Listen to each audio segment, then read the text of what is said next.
Maraming tao pag linggo. Ito, Value Dollar. Tapos sa kabila, kainan. Dito, okay-okay.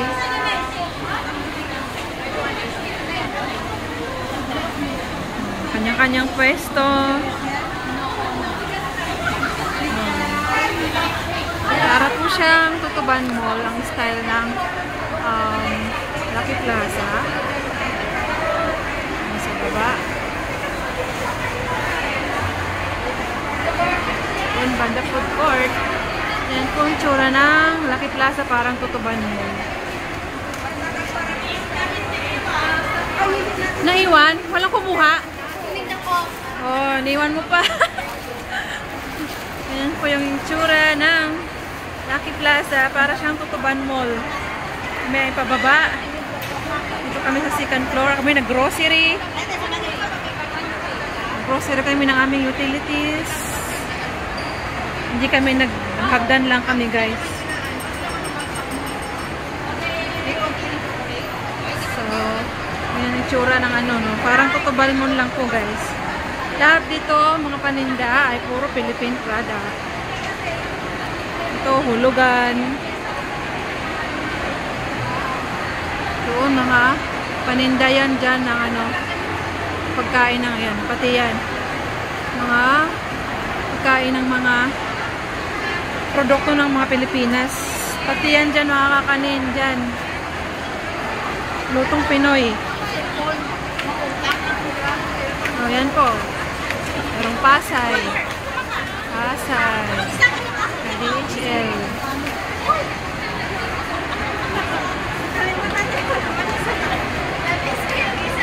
Speedbox. May hulugan.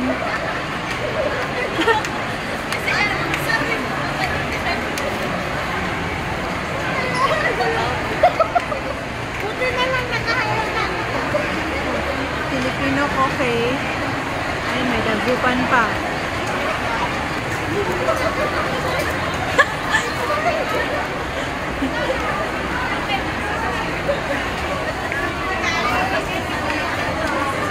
Jolly Express.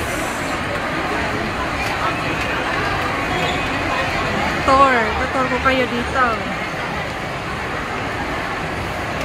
Ang hirap mag-video pag naka-baba eh. Naka-ano ng hagdan.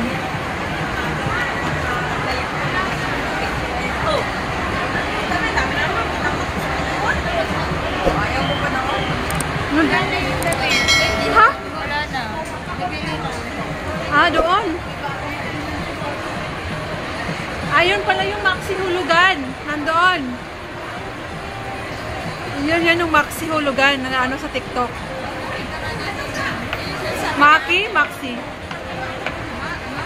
Maki? Tara na.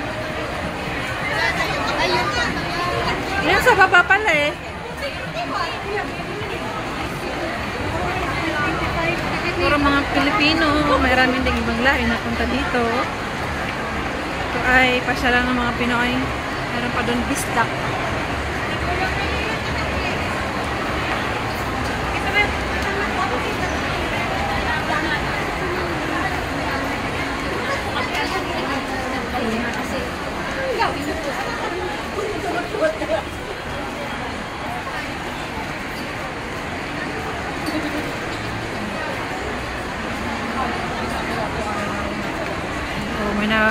Nambubudol ka na naman. Nambudol na tayo kanina.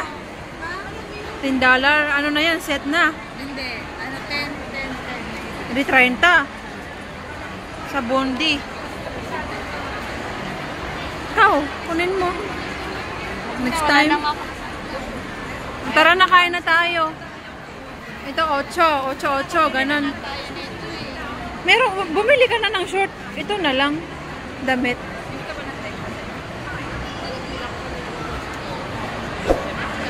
Bumili na ako ng ano eh, crop top. So, let's go. 3, 4, 13. Sale din. Gandang Pinay. Gandang Pinay. Kasi lahat dito, mostly lahat dito mga Filipino product. At Pinoy yung titinda. Nangyari.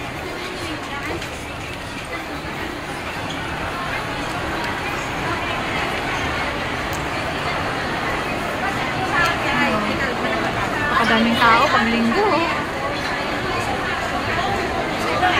Explore. Yan, puro souvenir sa Explore.